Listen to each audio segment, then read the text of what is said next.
안녕하세요. 저는 조그마한 식당을 경영하고 있는 올해 41가 된 여자입니다. 제가 운영하고 있는 식당은 백반 위주의 한식당으로 주변에서 흔히 볼 수 있는 평범하지만 나름 오랫동안 잘 해오고 있는 사업입니다. 우리 엄마 때부터 하던 식당인데 충정로에 위치하고 있고 그렇다 보니 직장인 손님들이 많아서 다행히 먹고 살만하게 되고 있어요. 전주가 고향이신 엄마는 아빠와 함께 서울에 터전을 잡으셨죠. 그리고 처음부터 식당을 하셨던 것은 아닙니다. 우리 아버지가 다니던 직장을 그만두시고 이후 사업도 한번 차렸다가 망하시고 이렇다 보니 하는 수 없이 엄마가 식당을 차리신 거죠. 워낙 음식 솜씨가 좋으셨기 때문에 조그마한 식당으로 시작하셨지만 저랑 동생 대학까지 다 보내주시고 남부럽지 않게 키워주셨어요.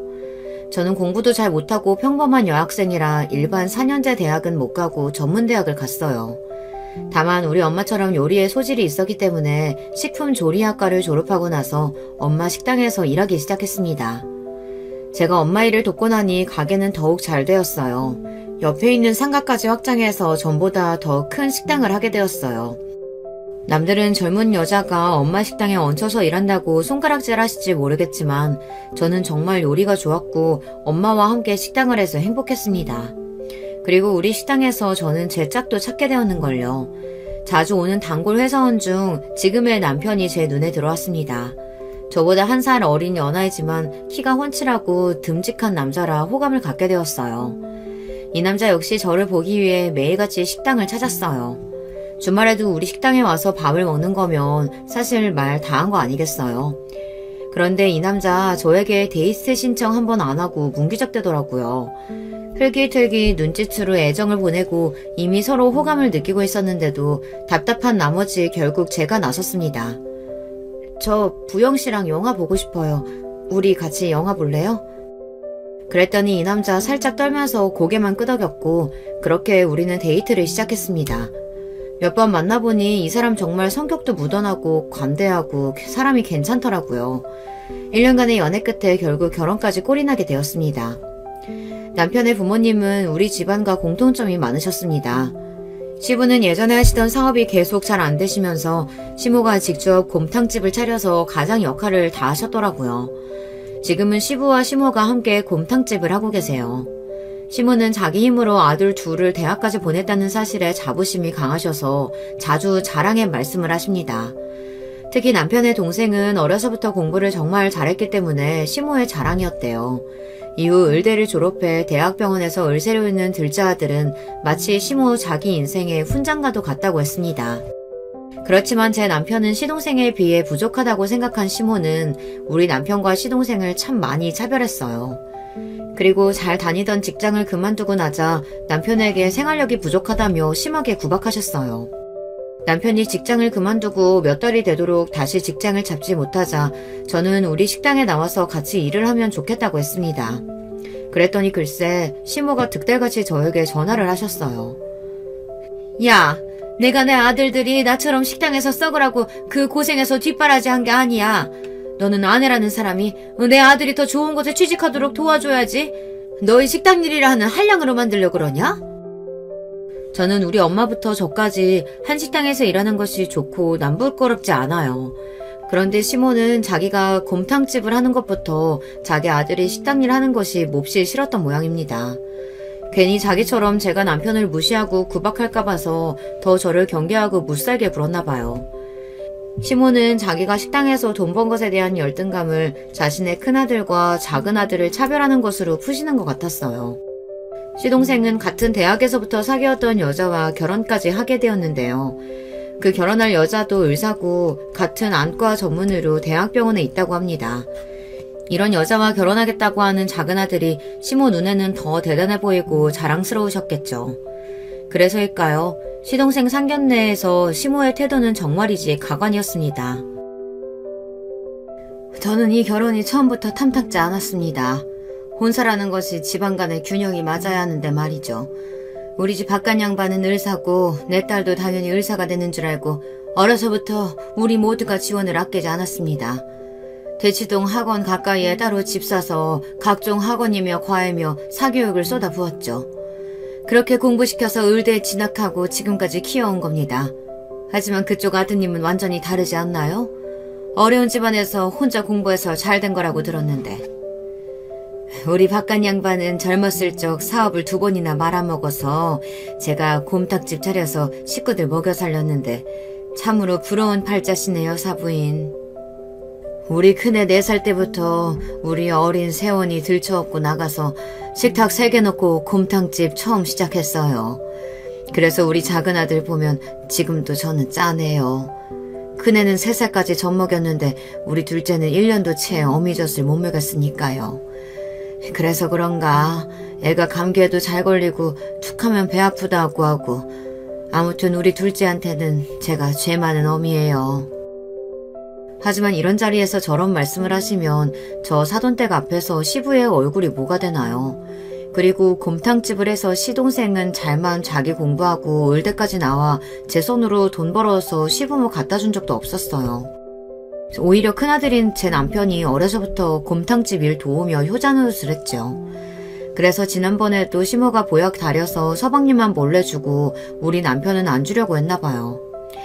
시모는 동선에 사돈댁에 납작 엎드려서 내내하며 자기 성질을 죽여가며 있었고 사돈 어르신들은 그러는 것이 당연하다는 듯이 내내 시부모를 무시하는 태도였습니다. 그런 사정이 있는 줄은 몰랐네요. 이 서방이 몸까지 약한가요? 그러면 곤란한데. 우리 딸이 결혼하겠다고 고집 피워서 마지못해 보내는 거지. 이 서방이 내세울 게 뭐가 있습니까? 그저 의사라는 직업에 몸 하나뿐인 사람 몸까지 부실해서야. 그제야 놀란 시모는 손사래를 치며 부정했어요. 아닙니다, 아니에요. 제 마음이 그렇다는 거지. 우리 아들 보시다시피 키도 훤칠하고 아주 건강한 총각이죠. 걱정 붙들어 매셔도 됩니다. 그러자 옆에 있던 시동생은 민망해하며 시모에게 작은 목소리로 타박을 했습니다. 엄마, 가만히 계세요. 격식 있는 자리에서 왜 자꾸 엄한 소리를 하시는 거예요? 우리 아들이 나중에 커서 상견례 자리에서 사돈 앞에서 저렇게 저를 타박하면 전 못 참을 것 같은데 왜인지 시모는 작은 아들 말이라면 벌벌 떨고 다 따라줍니다. 아무래도 시모와 시동생은 전생의 빚쟁이와 채권자 관계였나 봐요. 시동생의 상견례 자리가 저와 남편에게는 불편하기 그지 없었습니다. 목에 깁스라도 한 듯이 뻣뻣하게 굴며 무례하게 깔아보는 동선의 친정 가족들의 태도가 과거 우리 친정 부모님에게 시모가 굴었던 모습과 비슷했습니다. 막말로 동선에는 신혼집을 처가해서 마련해주고 했으니 그럴만도 하죠. 우리는 시모가 그렇게 지원해준 것도 없으면서 이날까지 우리 친정은 업신여기지 제 입장에서 더 열받을 수밖에요. 상견례 이후 시모는 의사 집안에서 자란 의사 며느리 보게 생겼다고 입이 귀에 걸리셨습니다. 얘, 작은 며느리가 의사뿐이냐? 생긴 것도 얼마나 참하고 귀한 티가 나는지 말이야. 너는 목도 짧은데 걔는 어쩌면 그렇게 목도 가느라고 기다리냐? 옛날에 태어났으면 작은 며느린 정승집 딸이고 너는 그 수발두는 하녀였을 게다. 아무리 농담이라지만 시모의 얘기에 저는 빈정이 팍 상했어요. 어머님, 목은 그렇다 쳐도 얼굴은 솔직히 제가 더 미인이죠. 지나가는 사람 아무나 붙잡고 물어보세요. 2 며느리 중에 누가 더 예쁘냐고. 너는 나이도 5살이나 많은 형님이라는 게 꼭 사람 얼굴 갖고 그렇게 유세 떨고 싶으냐? 객관적으로 말이죠. 제가 동서보다 더 예쁩니다. 얼굴이 하얗고 갸름한 동양적인 미인이라며 가게에 오시는 손님들 칭찬을 자주 듣는 그런 여자예요, 저. 그에 반해 동서는 정말 평범한 외모에 학교 다닐 때 공부만 하게 생긴 그런 얼굴이더라고요. 그런데도 시모는 말도 안 되게 저랑 동서의 외모를 비교하며 뭐라고? 제가 동서의 종면이었을 거라고 하니 제가 빈정이 안 상하겠냐고요. 하지만 시모의 차별은 그뿐만이 아니었습니다. 서방님이 신혼집을 마련하는데 벌어놓은 돈이 없다는 겁니다. 그래서 명색이 의사인데 설마 했지만 들어보니 대학병원에서 받은 월급이 기대만큼 많지 않아 조금 놀라긴 했어요. 그래도 그렇지 지금 서방님 나이가 몇인데 시모가 신혼집 사라고 그 큰 돈을 주신다는 걸까요? 정작 우리 부부가 결혼할 적에는 장남님에도 땡전 한 푼 안 주셨기 때문에 저는 서운한 마음이 더욱 컸습니다. 여보, 어머님 얘기 들었어? 서방님한테는 신혼집 마련하라고 3억이나 주시겠대. 거기에 동서한테 보내는 예단, 예물부터 신혼여행까지 우리 때하고는 하늘과 땅 차이야. 난 그 얘기 듣고 서운하던데 당신은 어머님이 믿지도 않아? 서운하지 나도. 그렇다고 사내 자식이 당신하고 같이 우리 엄마 욕하고 있을 순 없잖아. 그런데 말이지, 우리 엄마 원래 그랬어. 나는 늘 엄마한테 차별받아서 익숙하기도 해. 공부 잘하는 내 동생은 왕자님, 나는 멍청해서 시키는 일이나 잘하는 머슴놈. 그래서 결혼할 때 내가 당신 보기 미안해서 다세대 주택 방 2개짜리 집 전세금이라도 도와달라고 엄마한테 부탁했었거든. 그런데 엄마는 웃기는 소리 하지 마라, 택도 없는 소리다, 이렇게 무시하셨어. 우리 아버지가 다 불쌍하다고 몰래 1억 만들어서 주셨던 거야. 그걸로 당신 돈이랑 합쳐서 신혼집이라도 구해서 급한 불을 끈 거지. 우리 신혼집에 이런 비애가 있다는 것은 지금에 알았습니다. 아니, 그게 사실이야? 당신 어머님 너무하신 거 아니야, 진짜? 나랑 동서 비교도 싫지만 당신하고 서방님 차별하시는 건 내가 못 참겠어. 계속 그렇게 하셔봐, 아주. 나중에 어머님 정말 늙고 힘없을 때 어느 자식이 뒷바라지 해주나 지켜보라시지. 여보, 너무 속상해하지 마. 난 괜찮아. 자기도 그냥 나처럼 우리 엄마는 그런 사람이다 하고 포기하고 받아들여. 그래야 내 속도 편하고 당신도 그래주면 난 좋겠어. 서방님네 결혼식을 마치고 우리는 시댁으로 왔습니다. 어머님과 남편은 이미 결혼식장에서 소주를 2병씩 드셨기에 살짝 취기가 올라오셨는데 집에 오니 술 생각이 더 나셨는지 시모와 저는 남자들의 술상을 봐야 했어요. 야야, 둘째네 친정집이 잘 살기는 하나보다. 애들 모은 돈 얼마 없다고 턱하니 반포에 아파트도 사주고 말이다. 역시 내가 우리 둘째 아들은 결혼도 똑 부러지게 했어. 어머님, 서방님을 돈 많은 집 딸과 결혼시키시니 그렇게 좋으세요? 그런데 동서가 부유하게 어려움 없이 자란 아가씨라 그런가 좀 거만해 보여요. 괜히 우리 집이랑 서방님까지 무시하는 건 아닐지 걱정이 드네요. 너는 별 재수없는 소리를 다 한다. 왜, 너는 친정집이 그저 그렇고 식당이나 하니까 걔한테 열등감 느끼냐? 어머님도 참, 주변에 보면 그렇잖아요. 결혼하는 양가 집안 중 한쪽이 너무 기우면 꼭 탈이 나더라, 그런 이야기인 거죠. 그리고 식당이라뇨. 어머니 말씀 참 너무하시네요. 제 처지를 누구보다 어머님이 잘 이해해 주셔야 하는 거 아닌가요? 어머님 젊어서 아버님 때문에 고생했다고 그렇게 말씀하시면서 저한테 그러시면 안 되죠. 저도 무능력한 첫째 아드님 대신 이렇게 가게 운영하면서 산전수전 다 겪고 사는데 너 참 고생해서 사는구나, 이렇게 제 수고 알아주시면 좀 좋아요? 식당 하는 게 꼭 그렇게 천한 일같이 시급하고 동서만 귀한 일하는 거냐고요. 사람들은요, 살면서 안과보다 밥 먹는 식당으로 몇십 배는 더 자주 가요. 이 세상 사람들한테 꼭 필요한 일을 하고 있단 말이에요. 저 그런 자부심으로 내 식구 먹인다는 자부심으로 식당하고 있는 사장이라고요. 저도 인정 좀 해주세요, 어머님. 자부심 같은 소리 하네. 네가 학벌도 없고 어디 취직할 데도 없으니까 너희 친정엄마 하는 가게 이어받는 거 내가 모를 줄 아냐? 세상이 다 그런 거야. 어디 식당 아줌마가 을사랑 비비려고 해. 제 솔직한 심정을 말씀드리면서 시모에게 하소연도 해보았지만 콧방귀만 끼어대는 시모가 그렇게 원망스러울 수가 없었어요. 시모와 말을 더 이상 하지 않고 저는 술상만 차려놓고 거실에 가서 TV를 보는 척하며 눈물을 몰래 흘렸습니다. 사실 저는 이 집에 시집온 첫 해부터 시댁 제사와 명절마다 온갖 일을 도맡아 다 해야 했습니다. 며느리라고는 너 하나뿐인데 어쩌겠냐? 이렇게 말씀하시며 대여섯 가지 종류의 전과 나물에 갈비에 탕국까지, 아무리 제가 밥집하는 사람이라도 명절 음식 준비는 혀를 내두를 지경이었으니까요.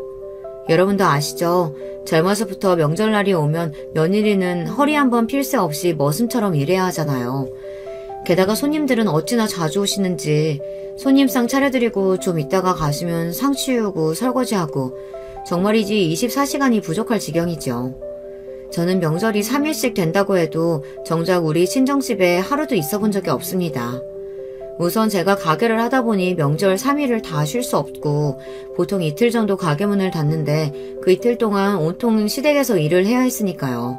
전 그래도 감내했습니다. 한국에서 며느리는 응당 일해야 한다는 의무라는 것이 있으니까요. 하지만 둘째 며느리는 동서에게는 그 의무 같은 게 없었습니다. 동서가 결혼하고 맞이한 첫 구정부터 시모는 아예 동서네를 부르지도 않았습니다.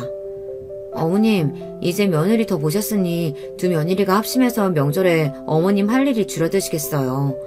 그런데 동서는 언제 온다고 하던가요? 둘째? 걔네 안 와. 내일은 설 당일인데 그때 오려는지 모르겠구나. 어머님, 저는 이틀 내내 어머님 댁에서 음식하고 일하느라 바쁜데 왜 동선에는 언제 오냐는 연락도 못 하시는 거예요? 병원이라는 의사 선생님들이 명절에 쉬던? 바쁠 텐데 내가 거기다가 억지로 CM해짓 할 순 없지 않냐?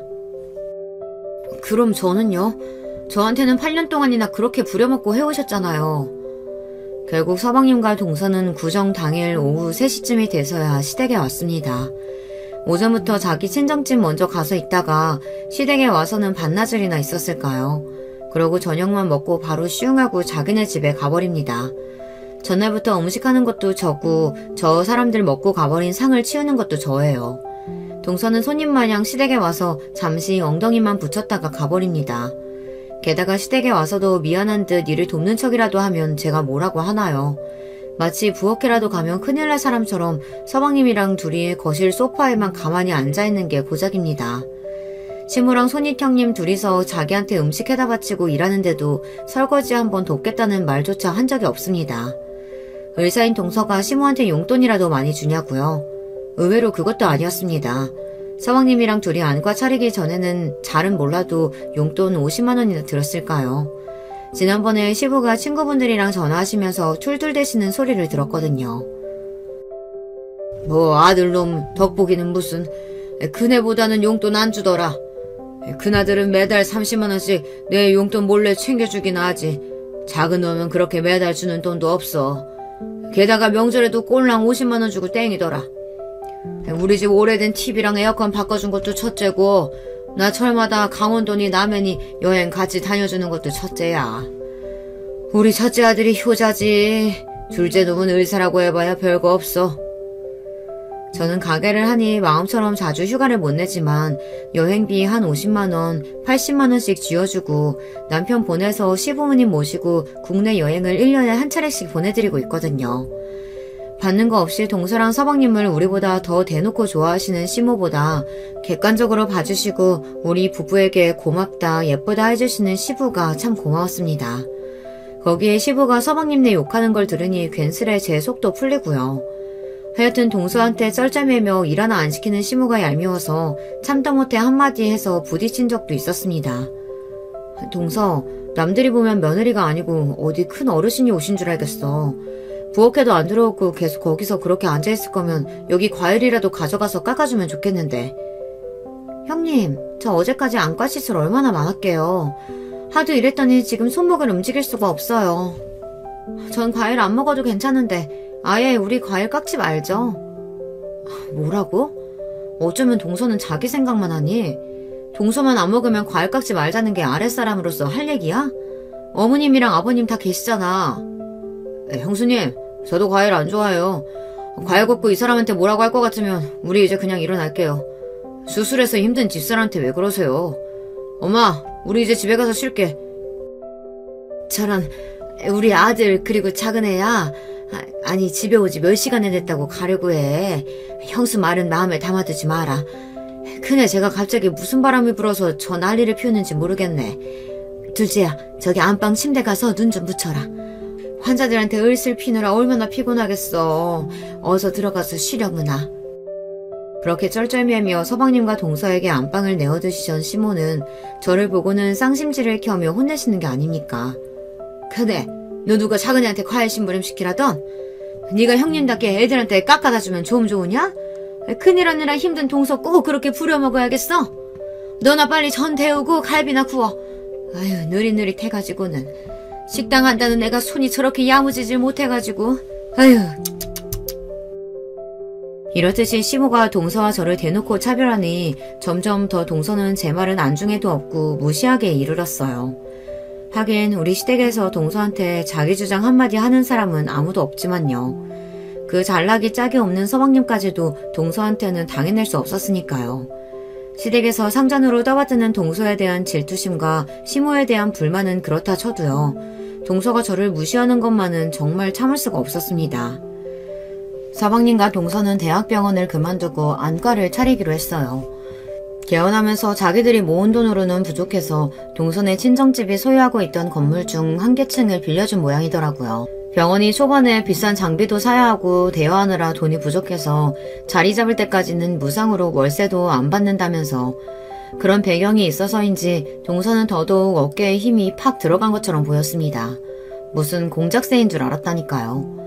서방님네 안과 개업식을 한다고 해서 시부모님과 우리 부부는 찾아갔어요. 그런데 의외로 동서는 우리를 보고 당황하는 거죠.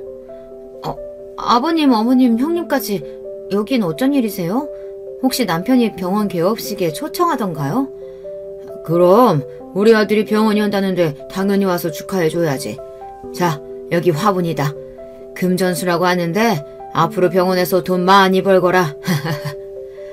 하지만 동서는 어쩐 일인지 시부가 내미는 화분을 얼른 받아들지도 않고 인상만 찌푸리더니 서방님을 찾는다며 가버리는 거예요.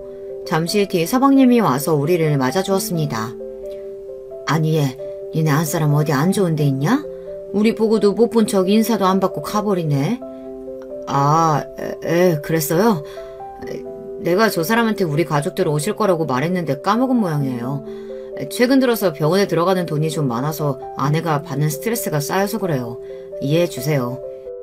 자기가 무슨 세상 일은 혼자 다 하는 것도 아니고 저도 사업하면서 자금이 딸리고 진상 손님 때문에 어려운 일을 평소에도 많이 겪습니다. 그렇지만 개업식에 미리 시댁 식구들을 직접 초대하지 않은 것부터 어려운 걸름 해주신 분들께 제대로 인사도 없이 저게 무슨 버르장머리일까요? 저는 손을 씻으러 화장실에 갔다 거기에서 화장을 고치고 있는 동서를 마주쳤습니다. 동서, 오늘 기분이 별로라면서? 살다 보면 힘든 일이 많지 왜 요즘 안 힘들겠어. 그래도 시부모님은 자기 얼굴 표정 하나에도 신경 쓰고 마음 쓰는 분들이니까 자기가 좀 더 감정 참고 좋은 모습 보여드리면 어떨까? 오지랖은. 비웃는 동서의 말을 듣고 저는 제 길을 의심했습니다. 차라리 제가 잘못 들은 거면 좋겠어요. 동서, 지금 뭐라고? 형님 오지랖이시라고요. 그러니까 시댁에 오면 시모가 하인대하듯 형님한테 그러시는 거 아니겠어요. 여자 망신 좀 그만 시키세요. 지금 시대가 어느 때인데 시모 말이라면 껌뻑 죽고 그걸로도 모자라서 나한테 훈계질까지 해요? 막말로 시부모가 가진 재산이 있길 해요. 뭐가 있어요. 안 그래도 병원 차리면서 땡전 한 푼 안 보태준 사람들이라 보고 싶지 않았는데 남편은 왜 멋대로 초대를 한 거야. 형님도 학창시절에 좀 더 공부 잘하고 좋은 직장 다녔으면 지금 시댁에서 그런 취급 안 당하지 않았겠어요? 나한테 서운해하고 질투 느낄 게 아니고 본인 인생이나 돌아보세요. 짜증나. 저는 안과 개업식 날 그야말로 동서에게 개무시를 당하고 말았습니다. 평소 그녀가 우리를 무시한다는 것도 알고 있고 그랬지만 이렇게 대놓고 막말까지 듣게 될 줄은 몰랐어요. 저는 시부모님께 몸이 안 좋아서 먼저 돌아가야겠다고 말씀드리고 병원에서 나왔습니다. 내가 이런 병원 따위 다시 오나 봐라. 이 병원 망해버렸으면 좋겠다. 속으로 되뇌이며 눈물을 흘적거리며 가게에 왔어요. 그렇지만 개업한 동선의 안과는 점차 손님이 늘어 잘 되고 있다는 이야기가 들렸습니다. 세상에 권선징악이란 없구나. 역시 의사고 돈 많은 집안 사람은 일이 잘만 풀리는구나 하고 맥이 빠졌어요. 그런데 어느 날 저는 갑자기 몸이 좋지 않았습니다. 그렇지만 자영업하면서 신세 좋게 병원 가는 일이 어디 쉬울까요? 그냥 진통제 먹어가며 참다가 어느 날은 눈앞이 안 보이는 데다 두통까지 생겨서 도저히 일을 하기 어려운 지경에 이르렀습니다. 이쯤 되자 이게 뭔가 큰 병에 걸렸구나 싶은 걱정에 의사인 동서에게 전화를 걸었어요. 동서, 잘 지내고 있지? 다름이 아니라 내가 요즘 눈이 아파서 나 진찰 한번 봐줄 수 있을까? 요즘 증상이 어떠신데요? 작년부턴가 눈이 자꾸 출혈되고 침침하니 잘 안 보이더라고. 그런데 최근 들어서 속이 메스껍고 심할 때는 구토까지 나와. 눈이 빠질 듯이 아프고 두통까지. 나 괜찮은 걸까? 일단 검사를 해봐야겠지만 증상 얘기 들어보니 녹내장 같기도 해요. 서둘러 병원에 가보셔야겠네요. 저는 지금 바빠서 이제 전화 끊어야 돼요. 동서, 그럼 내가 자기네 병원 가서 예약을 할까? 아니요. 저는 이미 진료랑 수술 스케줄 꽉 차 있어요. 다른 병원 가보세요. 그럼 이만. 그러고는 동서는 전화를 끊어버리는 것이 아니겠습니까? 아무리 그래도 가족인데 아픈 형님을 이렇게 나몰라라 할 수 있을까요? 내가 공짜로 동선의 병원에서 수술을 받겠다는 것도 아닌데 저를 무슨 거지 취급하는 동서가 너무 원망스러웠습니다. 내가 앞으로 너를 상종하나 봐라. 너 어려울 때 다시 한번 보자. 의사는 금칠했다니? 사람은 누구나 다 고난 겪어. 그런 식으로 한 네가 내 도움 한번 필요 없을지 어디 한번 두고 보자고.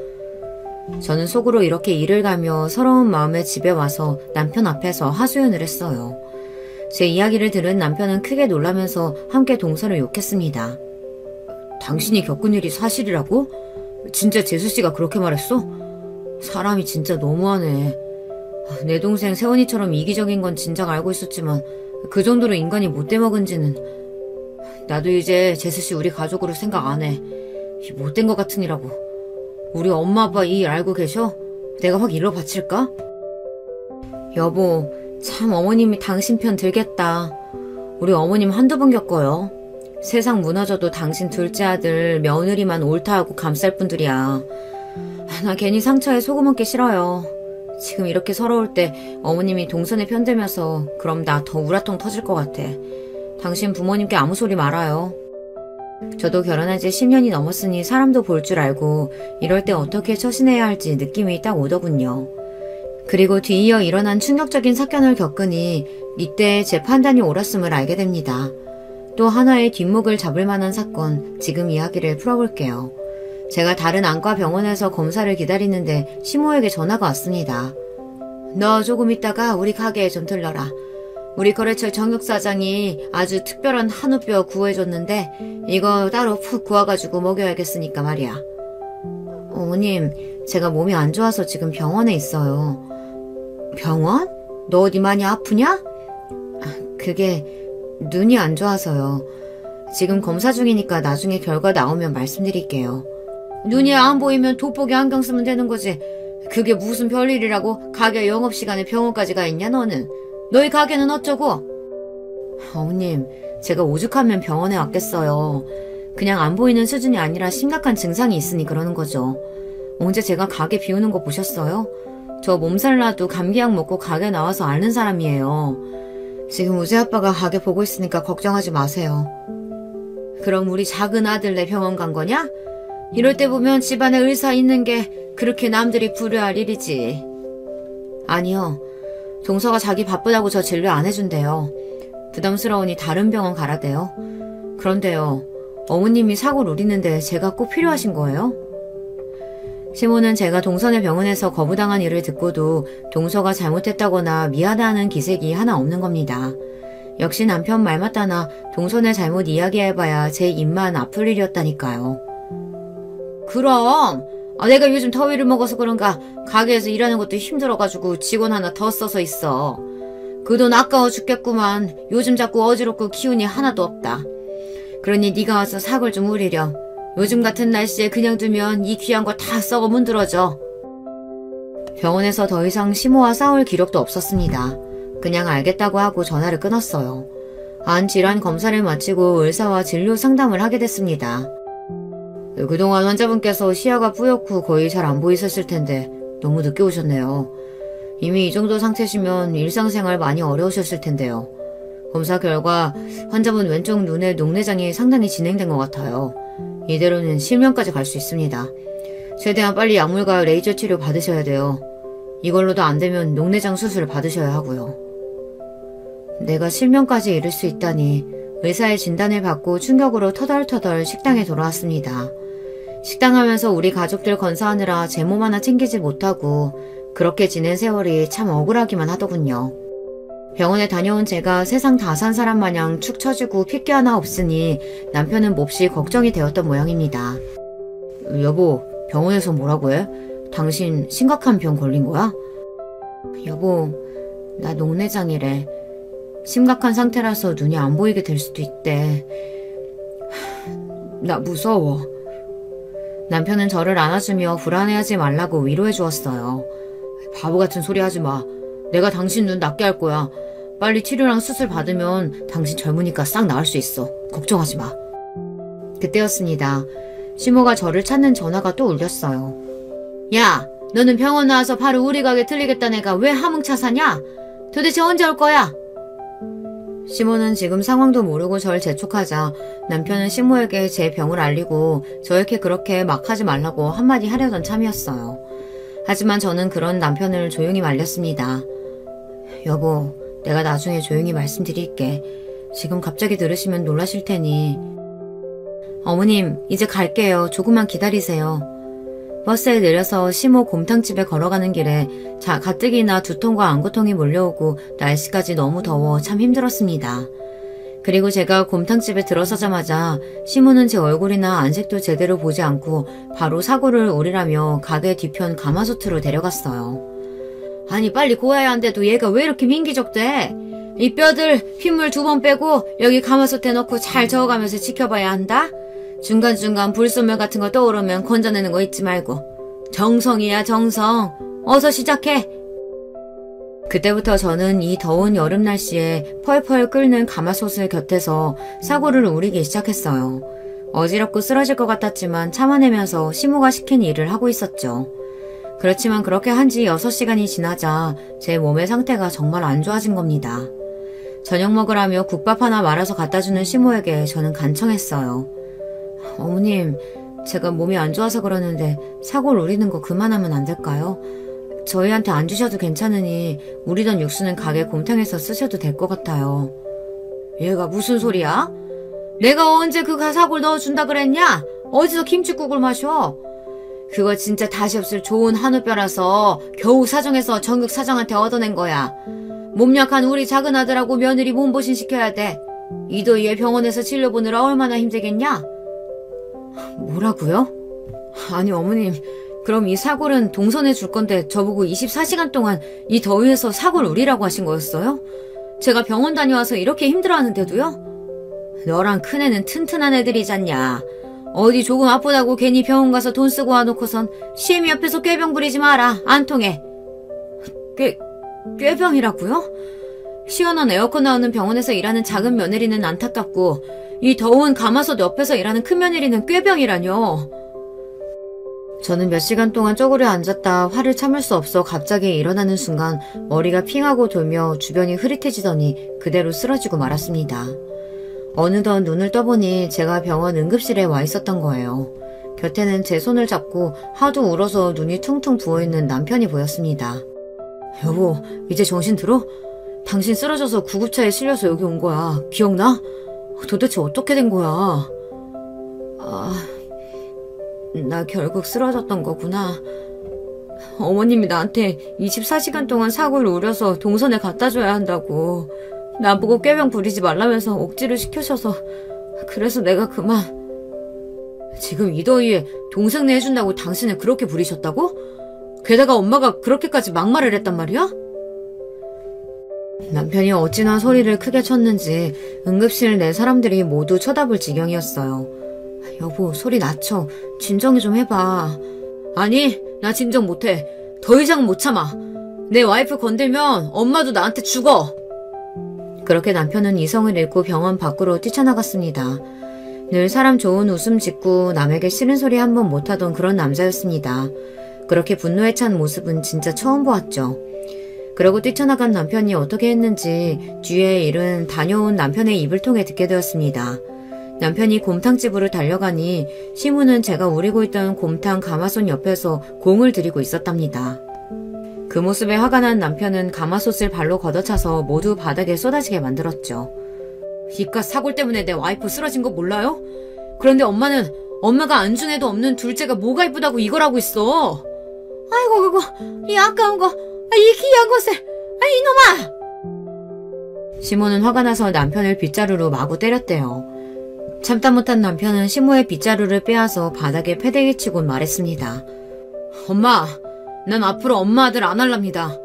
엄마한테 무슨 일이 생기던지 말던지 큰아들하고 큰며느리는 이제 없다고 생각하세요. 연락도 하지 마시고요. 남편은 그러고 나가선 그 뒤로 진짜로 시모와 연락을 뚝 끊어버렸답니다. 시모의 전화도 받지 않고 생신 때 찾아뵙지도 않았어요. 둘째 아들만 예뻐하며 싸고 돌아도 이해하려던 마음 넓은 남편이 저 때문에 시댁과 인연을 끊겠다고 말하고 정말 뱉은 말대로 하고야만 하는 남자였습니다. 전 이번 일로 남편을 다시 봤어요. 남편은 제 녹내장 수술과 치료하는 내내 저와 함께 다녀주고 저 대신 가게 일도 열심히 하면서 지냈습니다. 이번 일을 겪으면서 전 남편이 그렇게 고마울 수가 없었어요. 다행히 제 왼쪽 눈은 수술이 잘 되어서 주기적으로 관리만 잘해주면 실명까지 가지 않을 수 있었습니다. 우리 집과 연락을 끊고 나서 시모는 크게 아쉬움 없이 사는 눈치였습니다. 오히려 자기 잘못은 생각 못하고 저랑 남편 욕을 하면서 지낸다더군요. 그렇게 몇 개월이 흐르고 갑자기 시부의 연락을 받게 되었어요. 시모가 곰탕집에서 일하다가 갑자기 쓰러져서 병원에 가 있으니 병문안을 와달라는 거죠. 하지만 남편은 단칼에 거절했습니다. 아버지가 쓰러지셨으면 제가 가보는데요. 엄마는 얘기가 달라요. 독한 분이시니까 병원에서 처치받고 하면 좋아지시겠죠. 아, 잘난 의사 아들 있으니까 거기에 연락해보세요. 진짜 그렇게 전화를 끊은 남편은 시모가 어떻게 되었든 신경 안 쓴다는 듯 가게 일을 하러 들어가는 겁니다. 며칠 뒤에 저는 시부에게 전화를 드렸어요. 시모가 어떻게 되신 건지 궁금했기 때문이죠. 그 며느리야, 전화해줘서 고맙다. 그래, 너희 남편은 어미에 대해 아직도 앙심이 안 풀렸다던? 죄송해요. 아버님까지 심리 끼쳐드려서. 그렇지만 그이도 저도 어머님 뵙고 싶어서 드린 연락 아니고요. 그저 제가 궁금해서 몰래 전화드린 거예요. 어머님은 좀 어떠세요? 바늘 하나 찔러도 안 들어갈 것 같은 강해 보이던 너희 시어미도 사람이더라. 뇌출혈이 일어나서 쓰러졌는데 지금까지 몸을 잘 움직이지 못하는구나. 의사 말로는 뇌출혈 후유증으로 신경이 잘못됐다나. 저런 큰일이네요. 서방님은 어머님 보고 뭐라고 하세요? 그 자식, 그 불효막심한 놈은 아직까지 둘째네 부부 누구도 너희 엄마 보러 오지 않았다. 그렇게 지들 뒷바라지하고 쓰러진 그날도 반찬 해대다 둘째네 집에 보낸다고 부엌에 있던 모양인데 지희 엄마가 저렇게 됐으면 의사인 아들이 와서 봐줘야 할 것 아니냐. 내가 좋은 병원에 연결이라도 시켜달라고 했더니 어디 병원 가보라고 문자만 보내놓고 아직까지 전화 한 통 없구나. 내가 네 이야기 들어서 알고 있다. 그건 얼마나 네가 시애미에게 한이 맺히면 그럴까 싶구나. 그런데 둘째 자식놈들은 그러면 안 되지. 네가 시어머니가 이번 일로 상심이 크더구나. 특히 작은 아들내한테 큰 충격을 먹은 모양이야.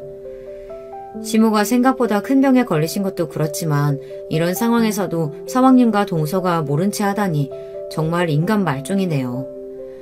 이에 충격 먹은 시모도 이해가 갔습니다.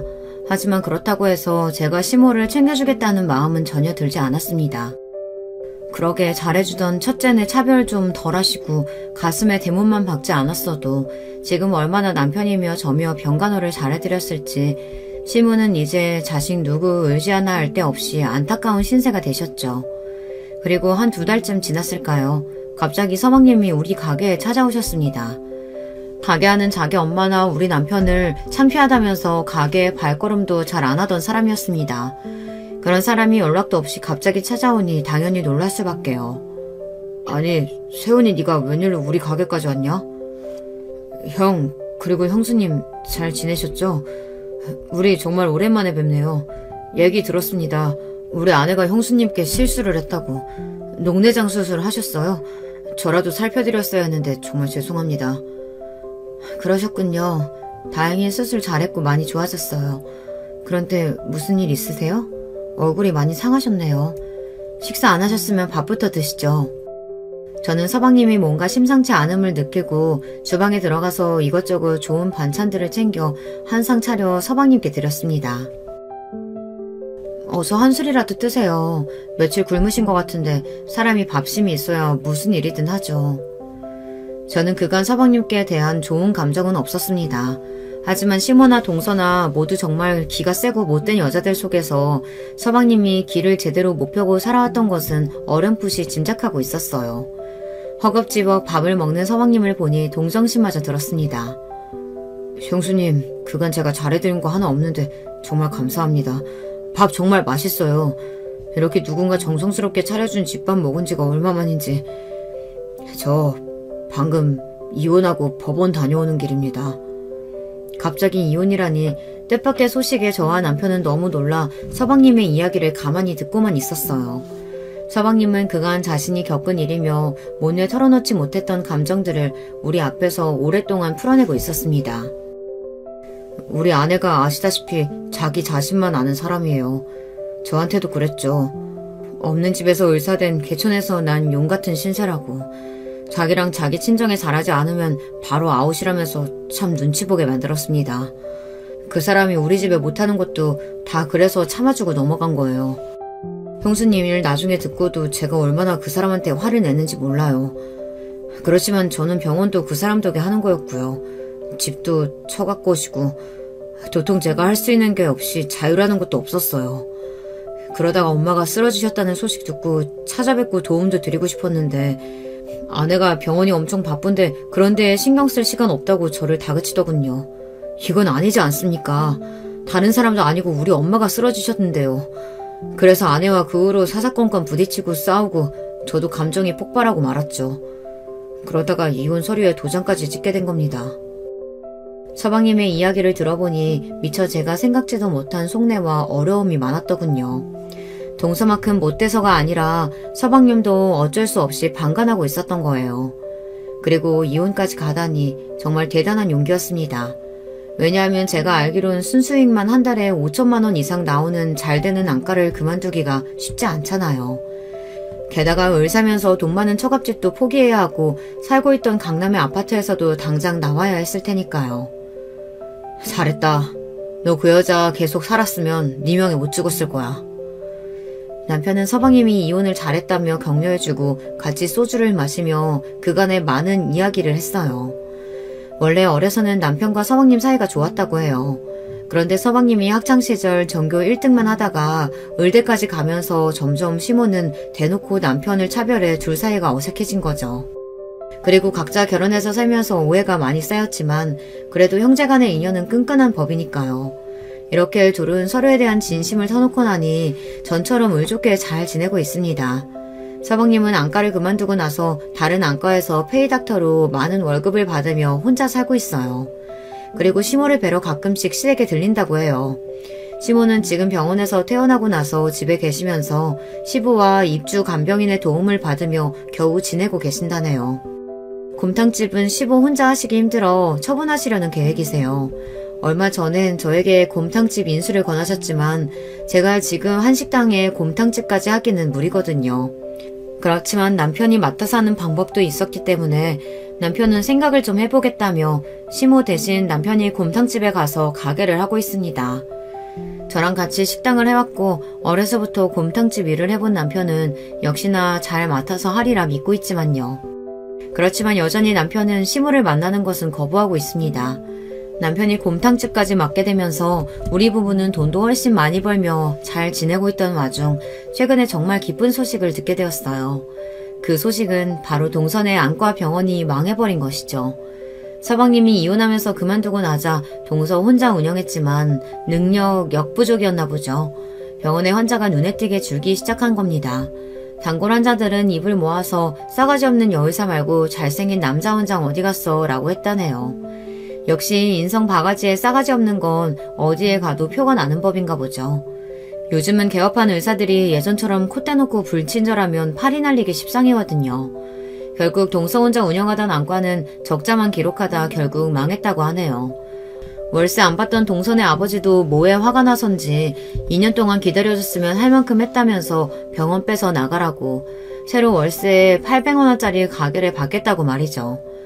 동서 그 성격에 남의 병원 밑에 들어가 페이닥터로 있을 것도 아니고 제 병원 폐업하고 나서는 친정집에서 백수로 놀고 먹는다고 들었습니다.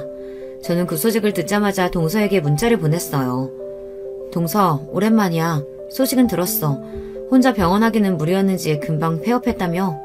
요즘 소득도 없고 시간은 많을 텐데 언제 한번 우리 가게에 와. 동서한테 무료로 밥은 줄 테니 말이야.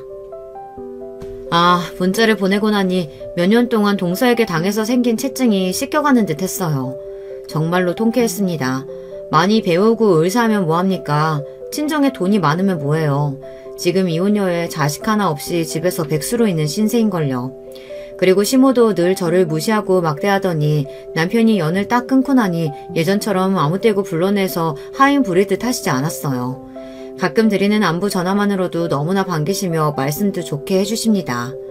이렇게 내 인생이 편안해져도 되나 싶은 요즘입니다. 제가 너무 구독자 여러분들 앞에서 자랑질만 했을까요? 그랬다면 너른 마음으로 이해해주세요. 매일 천덕꾸러기 취급만 받다가 이렇게 행복한 나날을 처음 맞아서 그렇습니다. 제가 가방끈은 짧은 데다 글재주도 없는데 지금까지 제 사연 잘 들어주셔서 정말 감사합니다. 후에 동서와 시모에 관한 새로운 이야기가 생겨나면 그때 또 이곳에 사연 보내볼게요. 그럼 이만 안녕히 계세요. 여러분, 두 번째 사연 시작하기 전에 좋아요, 구독 꼭 눌러주실 거죠? 그럼 두 번째 사연 바로 시작합니다. 안녕하세요. 저는 서울 마포구에서 남편이랑 아이 둘 키우면서 단란하게 살고 있는 삿바 채널 애청자입니다. 제 이야기를 나눠보고 싶어서 신청자로 나서게 됐는데요. 부끄럽게도 제가 원체 논리정연하지 못한 성정을 타고 나서 사연으로 잘 써볼지 걱정부터 앞서지만 응원해주시는 마음으로 들어주신다면 정말 감사하겠습니다. 오늘은 신기하리만치 구름 한 점 없는 맑은 날씨였는데요. 이런 날씨를 보면 자연스레 떠오르는 날이 있어요. 제가 시어머니를 처음 뵙던 날이 생생하게 떠오르는데 그분은 당시 제게 마른 하늘의 날벼락 같은 존재셨네요. 저는 위풍당당하게 시부모님을 뵈러 갔었지만 시어머니 기세 앞에서 저는 금세 풀이 좀 죽었었죠. 한 성격 하시는 분이라는 것 정도야 사진 정보로 알고 있었지만 역시 머리로 예상하는 거랑 눈으로 직접 보고 경험하는 거랑은 하늘과 땅 차이입니다. 아이고 내 팔자야. 그놈의 미국이 결국 우리 준성이 발목을 잡아도 지나치게 잡는구만. 미국으로 공부하러 갔던 것까진 좋다 이거야 나도. 근데 가당치도 않게 별 보잘것없는 인연을 만들어와서 결혼까지 하느니 마느니 이러고 있으니 내 속이 죄다 안 문드러지게 생겼어. 우리 준성이가 기어이 엄마 가슴에 대못을 박으려고 작정을 했구나. 시어머니께서 당신의 가슴을 과장스레 주먹으로 두들기며 저렇게 외치고 계실 때 제가 눈 시퍼렇게 뜨고 그 앞에 앉아 있었어요. 그러니까 제 면전에 대고 저런 말씀을 하신 것이었죠. 제가 다니는 직장 이름을 들으시고는 표정이 아주 침울해지셨다가 제 연봉을 들으시고는 미간에 주름이란 주름은 다 잡으셨어요. 아니, 그거 받아서 누구 코에 붙이려고? 이봐요 아가씨, 이름이 영희라고 했나? 그래요, 영희 양. 사람이 눈치가 없으면 염치라도 있어야 하는 법이에요. 본인이 돈을 그렇게 약소하게 벌면 집안 수준은 거대해야 하겠죠. 아까 초반에 말씀드렸다시피 부모님께서는 제주도에서 삼겹살 식당 하시고요. 아빠는 도와주시는 수준이라 사실 엄마만 전적으로 하고 계세요. 식당 그거는 몇 평짜리? 위치는 어딘데? 매출 얼마나 나오는데? 네? 제가 그런 것까진 정확히 모르는데 관광지 쪽은 아니고 제주도민들이 소소하게 이용하는 상권이에요. 인터넷에 검색하면 가게 바로 나오니까 지금 보여드릴게요. 여기 보시면 가게 옆에 있는 공간, 여기가 주차장이고요. 아이 됐어요. 더 볼 것도 없으니까 휴대폰 저리 치워. 내가 아산병원으로 안과 진료 받으러 다니는 사람인데 내 귀한 눈에다 대고 그렇게 허락도 없이 아무렇게나 휴대폰 화면 들이대는 거 아니에요. 그거 아주 무식한 행위예요, 영희 양. 아유, 그거 없이 자라서 못 배운 사람들이 이러더라. 네, 죄송합니다. 저는 그냥 빨리 보여드리고 싶은 들뜬 마음에 별 생각 없이 행동했어요. 제가 우물쭈물 변명 같은 사과를 드리자 시어머니께서는 못마땅하셨는지 쯧쯧 혀를 차셨죠. 그 소리가 얼마나 크던지 저는 순간 딱따구리가 나무에 부리를 박는 소리 같다고 찰나에 생각했습니다. 그러고 보니 시어머니께서는 파마도 뭔가 중년 연예인들이 하듯이 고상하면서도 과장된 모양으로 하고 계셨고 옷도 무슨 전통 찻집 사장님 같으신 분들이나 입으실 것 같은 한복이라고 하기에도 애매한 걸 입고 계셨어요. 한마디로 범상치 않으셨습니다. 시어머니의 화법, 쨍한 목소리까지 합쳐져서 저는 왠지 제가 주말 드라마 세트장에 들어와 있는 것 같다는 착각마저 들었네요. 시어머니께서는 눈썹을 엄청 빨리 움찔거리시면서 제게 물어보셨어요. 부모 형제 중에서 부모는 이제 들었고 그럼 형제는 뭘로 먹고 사시는지? 제 친오빠하고 언니요? 둘 다 결혼했어요. 친오빠는 그냥 회사원이에요. 평범한 중소기업 다니고 있고요. 새언니는 집에서 애들 보면서 지내요. 언니는 디자인 회사 다니다가 일도 너무 힘들고 임신하면서 몸이 안 좋아져서 그만뒀어요. 지금까지 살림하면서 지내고 있어요. 형부는 원래 집안 가업이 분식집이라서요. 그거 이제 물려받으실 준비하면서 네, 그렇게 지내시네요. 뭐야? 가업이 분식집? 그게 설마 번듯한 매장 그런 게 아니라 초등학교 앞 작고 허름한 분식집 뭐 이런 걸 말하는 건 아니지? 그쵸, 영희양? 어떻게 맞히셨어요? 네, 맞아요. 초등학교 후문 쪽에 있는 작은 분식집이에요. 사는 곳이 멀어서 아쉬울 만큼 진짜 맛있는 곳이에요. 제가 밝게 대답했을 때 시어머니께서 마치 이제 도저히 못 참겠다는 기색으로 목재 좌식상을 손으로 콱 내리치셨어요. 시댁의 거실에 그 굉음이 울려 퍼졌고 저는 너무 놀라서 입을 멍하게 벌린 채로 저를 향해 눈을 무섭게 부라리는 시어머니를 응시했습니다. 결사반대. 내 눈에 흙이 들어가도 무조건 반대. 어디 감히 그따위 수준으로 내 아들 준성이를 넘보고 우리 집안에 입성하려고 들어? 네? 저기 실례지만 도대체 저희 집안 어디가 어때서 그따위 수준이라고 하시는지 도통 모르겠습니다. 이보세요, 영희양. 난 말이에요. 지덕체는 기본이고 배경까지 완벽하게 갖춘 며느리를 원합니다. 수준이란 게 높아야 한다고. 이미 우리 집안 맏며느리는 그런 인물이에요. 워낙 고아한 집안에서 난 인물이 우리 맏며느리이기 때문에 나는 그 다음에 들어올 며느리도 응당 그런 수준 정도 되어야 한다고 봐요. 죄송하지만 저희 집안도요. 제법 감성 있고 특색 있고 화목 넘치는 집안이라고 생각합니다. 천하고 품격 떨어지고 이런 거 난 일절 사양입니다. 영희양, 난 그리고 우리 집안이 이런 조건 정도는 요구할 만한 집안이라고 생각해요. 본인 스스로도 자격 미달임을 눈치챘을 텐데 양심이란 게 있고 우리 준성이 정말 위하고 아낀다면 이 결혼 포기해줘요. 조용히 사라져줬으면 하는 바람이 있네요. 하지만 저는 준성 오빠 진심으로 사랑해요. 그 어떤 조건도 따로 보지 않았고 서로에 대한 강한 이끌림과 확신, 잘 맞는 성격 이런 것들만 봐서 결혼해서 행복하게 잘 살 거라는 생각이 자꾸 들어요. 그런 생각 너 혼자서 실컷 하시고 우리 준성이하고 같이 하지만 않으면 돼요. 영희양 본인에게 맞는 남자 새로 만나서 살면 얼마나 좋겠어요. 우리 집안하고는 인연 여기까지 끊습니다. 오케이? 저는 오케이 못합니다, 어머님. 저한테 준성 오빠밖에 없는데 새로운 남자가 어디 있겠어요? 없어요. 이게 근데 보자 하니까 확실히 그냥 니까짓 오케이 못하면 어쩔 거야? 어쩔 거냐고. 너 내 손에 귀싸대기 얻어맞고 쫓겨나야 주제 파악하고 우리 준성이 인생에서 사라질래? 그렇게 된다면야 내가 네 귀싸대기를 1000번 1000번이고 때릴 수 있어. 얻어맞고 가서 너한테 걸맞는 철수를 만나든 누구를 만나든 알아서 하란 말이야. 괴성은 시어머니께서 지르셨는데 저는 되려 걱정하는 입장에 놓였죠. 왜냐하면 시어머니께서 마치 과호흡 증세 온 것 마냥 숨막혀 하시면서 헐떡거리셨거든요. 저러시다가 의식 잃고 쓰러지시는 건 아닌가 싶었습니다. 제가 안절부절 못할 때 내내 시어머니의 곁에 앉으신 채로 침묵만 지키시던 분이 드디어 입을 여셨습니다. 바로 시아버지셨죠. 우리가 잘나면 그거 뭐 그렇게 잘났다고 어여쁜 아가씨를 이렇게 쥐잡듯이 잡아. 우리 아들하고 결혼하겠다고 얼굴 비추러 온 아가씨한테 당신도 참 매정하구만. 성질머리가 이러니까 화병에 걸리지. 뭐가 어쩌고 저쩌요? 말 다 했어요? 누가 화병에 걸린다는 거예요? 대뜸 왜 이쪽이 아니라 저쪽 편을 들고 난리래? 이럴 거면 그냥 계속 입 닫고 있어요. 사람 열받게 하지 말고. 이봐, 지금도 화병 걸려서 호흡 거칠어지고 심장 뻐근해지니까 안색도 나빠지고 있지. 당신 제발 적당히 좀 해. 당신 말 맞다나 우리 집안이 그 정도로 유세 부릴만 하다면 지금 이렇게 품격 없는 모습 보이면 안 되는 거 아닌가?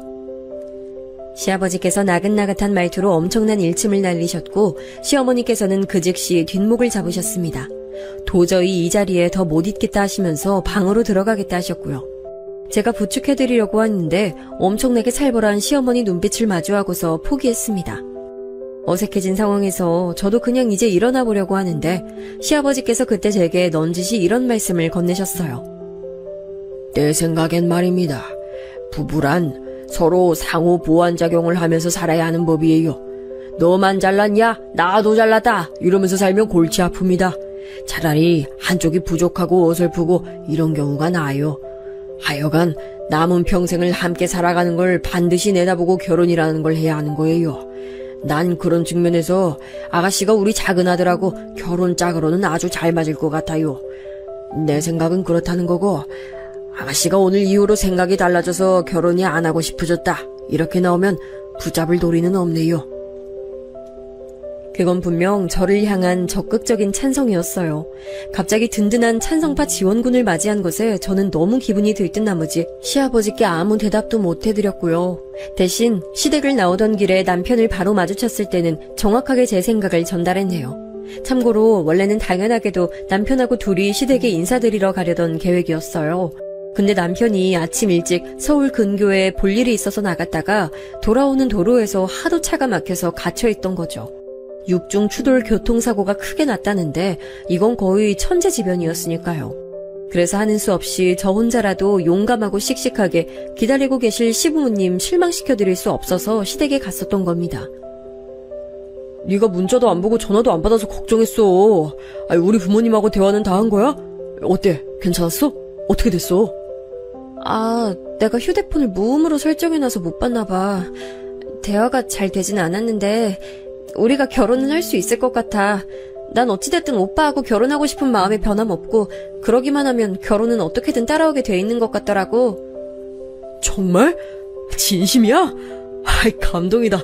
역시 나는 네가 해낼 줄 알았어. 영희 최고다. 생각해보면 저희 두 사람 엄청 태평하기 짝이 없었네요. 저의 뜬구름 없는 대답에 대고 저런 열렬한 반응을 보였던 남편, 진짜 어찌 보면 순수하고 단순한 사람입니다. 개인적으로 저는 남편하고 굉장히 독특한 인연으로 만난 사이라고 생각하고 있어요. 더 옛날 시점의 얘기를 좀 해볼게요. 때는 제가 22살일 적이었는데요. 억지로 성적 맞춰서 갔던 대학이 너무 적성에 맞지 않았고 전공을 옮겨보려고 해도 이미 때가 너무 지나 있었고 그렇다고 자퇴를 하자니 말도 안 되고 이래저래 침울한 상태로 있다가 휴학계를 내고 여행을 갔습니다. 해외여행을 혼자 가본 역사가 없었기 때문에 저는 원래 한 목적지를 설정했죠. 바로 미국이었어요. 친정언니가 단박에 거품 물고 반대했던 모습이 떠오르네요.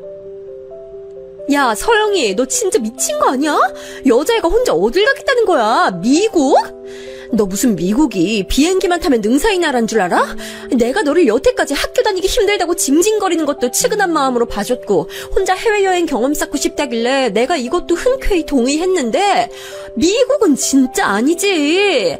난 기껏해야 네가 일본 정도나 간다고 할 줄 알았어. 너 같은 소심이가 미국은 웬 미국이야? 말도 안 되는 소리 하지 말고 당장 취소해. 하지만 이왕 해외로 가볼 거라면 이런 기회에 지구에서 가장 잘난 나라 정도는 가봐야 하지 않을까? 얘가 돌았나 봐. 너 고작 그런 이유로 미국 가보겠다고 한 거야? 난 결사 반대고 너 절대 미국 못 보내니까 그런 줄 알아. 언니의 불어령이 제법 매서웠죠. 저는 어렸을 때부터 부모님이 많이 바쁘신 가정에서 자란 아이였어요. 위로 나이 차이가 좀 나는 오빠 언니가 있었고 제가 막둥이였죠. 참고로 저희 가족은 아빠, 오빠, 저 이렇게 3명은 딱 봐도 성격이 내향적인 사람인 반에 엄마와 언니는 성격이 괄괄합니다. 유전자가 어떻게 딱 그렇게 나뉘었나 봐요. 실질적으로 친정언니가 엄마 역할까지 해가면서 제가 사춘기 시절에 방황할 때도 잡아줬었고요. 집안 분위기가 자유롭고 풀어져 있고 이런 거랑은 좀 거리가 멀었어요. 오빠는 워낙 공부만 조용히 하던 사람이었고 언니는 아무도 강요 안 했는데 혼자서 효녀가 되어야 한다는 압박에 빠져서 악착같이 야무지게 굴었거든요. 이러니 집안 질서가 잘 잡혀 있었죠. 저는 성인 되고 나서 외박을 한 번도 안 해봤어요. 정확히는 못한 거였고 엄한 분위기가 아직 남아있었으니까요. 이런 제가 천하의 소심이가 대학 생활에 염증을 느끼고 무려 미국을 혼자 가겠다고 했으니 반대에 부딪힐 만도 했습니다. 근데 의외의 전개가 펼쳐졌어요. 엄마가 저를 허락해 주셨던 거예요. 영희야, 난 앞만 보고 달려오느라 양옆을 못 보고 살았어.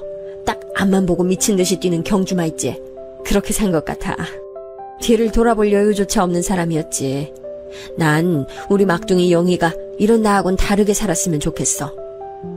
엄마, 우리 남매 키우시느라 늘 고생하셔서 바쁘셔서 여유도 없으셨던 거 잘 알아요. 그러니까 너무 마음 쓰지 마세요. 여장부 같은 엄마가 이렇게 풀 죽은 모습을 하실 때면 제 심장이 덜컥 내려앉아요. 장남 장가 보내고 손주도 보고 이제 큰딸 시집간다 그러고 이러니까 아주 내가 생각이란 게 많아져도 너무 많아졌어. 영희 너는 네 오빠 언니보다 더 많이 누리고 많이 보고 그렇게 살아. 알았지? 미국도 다녀와. 연락만 자주 하고. 나머지 가족들은 엄마 태도에 이게 뭔 일인가 싶어서 어안이 벙벙했는데 제가 그 와중에 미국을 아주 잘 떠났지요. 다들 아시는 유명한 곳으로 갔어요. 바로 LA였습니다. 날씨 좋고 한국인들도 많은 대도시를 저는 마음껏 누렸습니다. 우리나라가 얼마나 땅이 좁은지를 밖에 나가보니 알겠더라고요.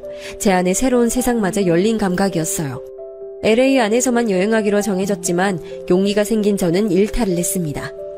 당시에 젊은 층 사이에서 미국 드라마가 한참 유행했었거든요.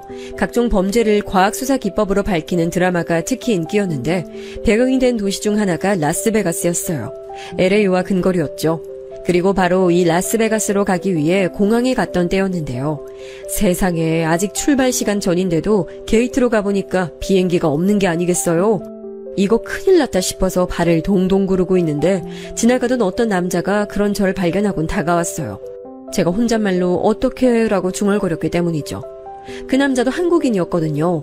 제가 쥔 비행기 티켓을 본 남자가 황당하단 표정으로 말했어요. 왼쪽이 아니라 오른쪽으로 가셨어야 돼요. 애초에 게이트 방향을 잘못 찾아오셨어요. 지금 빨리 가시면 아직 늦지 않으셨을 것 같은데 얼른 오른쪽으로 뛰어가 보세요. 행운을 빕니다. 정말 감사합니다. 비행기 무사히 타면 살해할게요. 혼비백산 상태로 저는 게이트를 잘 찾아갔고 비행기 문 닫기 전에 간신히 탑승했습니다.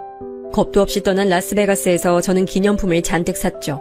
그곳에서만 파는 게 있더라고요. 화려한 밤도시를 잘 구경하고 LA로 돌아갔는데 또 어이없는 상황을 겪었어요.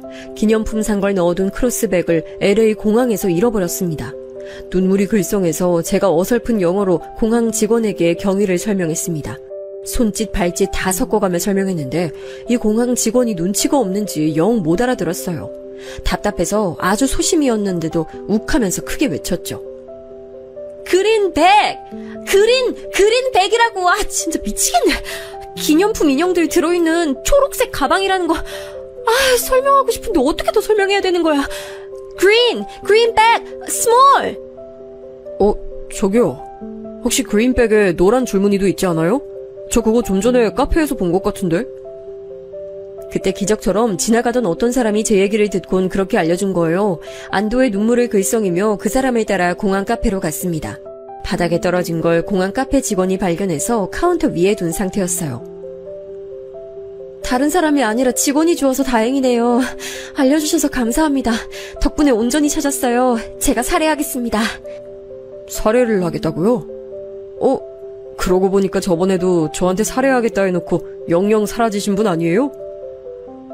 그 말에 고개를 들어 자세히 확인해봤더니 이 사람은 바로 얼마 전 제게 비행기 게이트를 알려준 남자였어요. 세상에 어쩜 이런 우연이 다 있을까 싶어서 저도 그 남자도 한참을 신기해했습니다. 저는 기념품 인형꼬리를 그 남자에게 주면서 제 메일 주소도 알려줬어요. 큰 기대는 안 했습니다. 저라는 소심이가 해외여행 혼자 하면서 신기한 경험도 한 것으로 그렇게 충분히 만족하고 끝낼 생각이었죠. 근데 한국 와서 메일을 확인해보니까 그 남자가 제게 메일을 보내놓은 거예요. 미국에서 공부하고 있는 그 남자와 저는 그렇게 메일로 자주 연락을 주고받았죠. 그리고 그 남자가 한국에 들어오고 나서는 직접 만나기도 했죠. 네, 당연하게도 바로 현재 제 남편입니다. 마치 로맨스 영화 주인공처럼 서로를 만났다고 생각한 저희는 금방 사랑에 빠져들었죠. 참고로 저는 대학을 나온 뒤에 돈은 많이 못 벌어도 제가 하고 싶은 일을 하는 직장에 들어갔어요. 친정언니의 잔소리가 심했죠. 그런 곳은 이직할 때 별로 도움이 안 된다는 이유로요. 하지만 엄마가 이때 또 제 편을 들어주셨습니다. 그러면서 한 가지 중대 발표를 하셨죠. 한 번 사는 인생 얽매이지 말고 하고 싶은 거 하면서 사는 게 최고지. 난 영희가 알바하면서 산다고 해도 만족이야. 그런 거에 구애받지 말고 내 자식들이 살았으면 해서 내가 여지껏 열심히 달려왔다고 생각하니까. 자, 그런 의미에서 얘들아, 너네 다 키워놨으니까 우리도 이제 다르게 살아보려고 해. 제주도 들어갈 거야. 부모님의 제주도행 선언에 깜짝 놀랐네요. 제주도는 엄마의 큰언니, 즉 저에게 큰이모 되시는 분이 시집간 직후부터 쭉 눌러 살고 계신 곳입니다. 큰 이모부께서도 제주도 토박이세요. 건강이 안 좋으신 아빠는 그곳에서 텃밭이나 살짝 가꾸고 엄마께선 큰이모가 하시는 식당 같이 하다가 이어받으시는 것으로 이미 그렇게 계획도 세우셨더라고요. 평범한 고깃집인데 엄마께선 제주도가 흑돼지로 유명하다는 걸 내세워서 흑돼지 삼겹살 전문집으로 발전시키겠다는 포부까지 이미 갖고 계셨어요. 친정 부모님께서는 일찍이 사업을 해오셨고 정말 존경스러운 능력자입니다. 저희 부모님을 잘 아시는 분들로부터 황금손 부부라고 불리우실 만큼 금전 감각이 뛰어나세요. 배포는 크시지만 젠체하는 성미들이 전혀 아니셔서 어디 가서 돈 10원 한 장을 자랑하신 적도 없으시죠. 사업적인 건 당연히 걱정 안 됐지만 과연 제주도의 고즈넉한 시골집 생활에 적응하실지 그게 걱정이네요. 아, 참고로 시부모님께서도 원래 도시 생활하시다가 시골 생활을 시작하신 분들인데요. 멀리 이동하신 건 결코 아니고 서울 사시다가 경기도 광주에 유유자적한 생활을 하러 들어가셨습니다. 그 동네를 시어머니께서 특히 좋아하셨고 자부심도 무척 느끼신 걸로 알아요. 이야, 지금까지 치열하게 달려온 게 안 아까운 동네 풍경이네. 고즈넉한 동네, 수준 맞는 사람들이 사는 고급 단지. 아유, 바로 이거야. 인생을 성공으로 이끈 진짜 백이 성공한 사람들만이 누리는 인생 이막의 안락함. 그게 바로 이런 거라고. 평생 이런 맛은 못 느껴보고 늙어 죽는 사람들이 우리나라에 얼마나 많을까? 우리 집안 정도면 하여간 상류층 문화란 문화는 다 누려보고 산다니까. 계급의 사다리 같은 것에 시어머니께선 일찍이 관심 많으셨대요. 그러실만 했죠. 왜냐면 시부모님께서는 믿었던 지인에게 사기를 당한 후 어렵게 사신 전적이 있으시거든요. 근데 죽으란 법은 없는지 집안 차원에서 옛날에 사뒀던 시골 땅이 수지를 맞은 거예요. 그걸로 형편이 좀 폈고 시어머니께서는 자식들에게 모든 교육을 지원해 주셨습니다. 변하지 않는 자산은 지식이라고 여기신 걸 수도 있겠네요. 자식 농사가 최고라는 것이었겠죠. 남편은 사남매인데요. 첫째인 아주머님께서는 법조인의 길을 걸으셨습니다. 둘째인 큰 신우는 원래 고등학교 때까지 의사를 꿈꿨지만 대입 직전에 현실적인 목표로 설정을 하고 교대를 들어갔어요. 그렇게 교사가 됐죠. 셋째가 남편인데 연봉 괜찮은 중견기업에 재직하는 회사원이었고요. 막내인 작은 신우이가 마치 자기 언니 대신 의사라는 목표를 가진 사람처럼 의대를 들어갔습니다. 저하고 남편이 처음 사귀기 시작했을 때 작은 신우이는 한창 의대 재학 중이었네요. 이러니까 우리 집에선 내가 자유로운 영혼으로 꼽히는 거야. 영희야, 저번에 내가 얘기해줬었나? 내가 어렸을 때 우리 집 형편이 확 안 좋아졌던 시기에 미국 사시던 큰 고모가 나를 맡아주겠다면서 데리고 가주셨거든. 그래서 내가 어렸을 때 2년을 미국에서 살아본 거였어. 근데 너무 황당한 게 우리 엄마는 자꾸 미국 물이 잘못 들어서 사상이 자유로워지고 학업에 흥미가 없는 거라고 생각을 하셔. 그것 때문에 큰 고모 원망도 많이 하셨어. 아니 왜? 만약에 미국만 그때 안 갔어도 오빠가 더 공부 열심히 하고 전문직 종사자가 됐을 거라고 설마 그렇게 생각하시는 거 아니지? 왜 아니겠어. 맞아. 그래서 우리 엄마는 진지하게 큰 고모 원망하셨고 이것 때문에 아버지랑 종종 말다툼도 해오셨어. 이 이야기를 듣고 너무 황당하다 생각했어요. 대체 가족을 위하는 마음이셨던 큰고모님은 무슨 잘못이고 미국은 또 무슨 죄인가요? 저는 그냥 웃고 넘겼는데 설마 결혼을 염두에 두고 시어머니를 뵈러 갔을 때 그 미국 얘기를 진짜로 듣게 될 줄은 몰랐죠.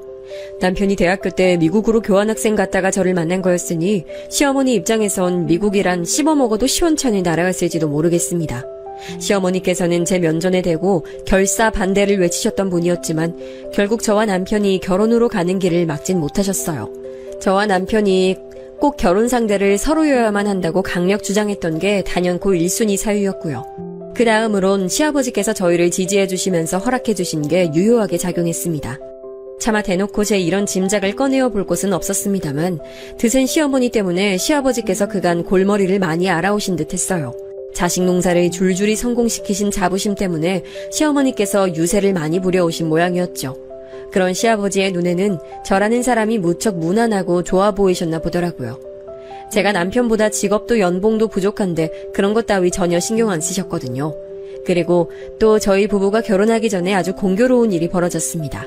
바로 신혼집이 구해진 거였어요. 구하려고 구한 게 아니라 신혼집이 절로 생긴 셈이었죠. 아주버님께서 일을 해외로 가서 하시게 된 게 이유였습니다. 거의 3년 일정으로 잡고 계신다 하기에 아주버님 식구가 다 함께 해외로 떠나게 되었고 큰 가구만 남겨둔 그 집에 저희 부부가 들어가서 결혼 생활의 첫 시작을 하기로 한 것이지요. 먼저 그러고 싶단 말도 안 했는데 아주버님께서 그냥 제안을 막 해오셨어요. 어차피 집을 내놓을 것도 아니고 남은 큰 짐들은 관리를 해야 하는데 그러려면 누구라도 들어와서 사는 게 최고라는 것이었죠. 이 사태를 당혹스러워하신 분은 단연 시어머니셨어요. 우리 장남이 너무 이렇게 급작스럽게 외국까지 나가서 일을 하게 되다니 오만 걱정이 다 앞서네. 아이 근데 왜 하필 미국이야? 난 왜 이렇게 그놈의 미국이라는 소리만 들어도 짜증이 확 나지? 그러면서 시어머니께서는 저를 엄청 노려보셨죠. 저는 눈치 하나 없는 사람인 척 연기하면서 시어머니께 따스한 눈빛으로 화답해드렸습니다. 그러자 질색하시면서도 그날 다시는 저를 안 노려보시더라고요. 무튼 신혼집까지 정해진 이상 저희는 무조건 결혼하는 것이었죠. 심지어 정말 인기 많은 예식장에 웬일로 취소 자리가 나서 일찍 결혼식까지 올렸어요. 아주버님 식구들의 출국 일정에 맞추다 보니까 그렇게 됐고 상견례도 엄청 간단하게 지나갔어요. 결혼식 날 저는 시어머니께서 제 친정엄마 쪽을 바라보시며 경악하신 눈빛으로 이렇게 중얼거리시는 모습을 목격했습니다.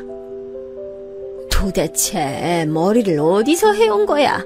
아니 지금 때가 어느 때인데 김원선이 한창 노래 부르고 다니던 시절에 그 머리를 나고 오셨어. 세상에 난 몰라. 아유 누가 촌스러운 삼겹살 식당 하는 여사장님 아니랄까봐 온몸으로 촌티를 팍팍 풍기시는구만. 아유 창피하다고 해야 할지 수치스럽다 해야 할지. 그날 엄마께선 가수 김한선의 옛날 머리 같은 올림 파마 머리를 하고 오셨어요.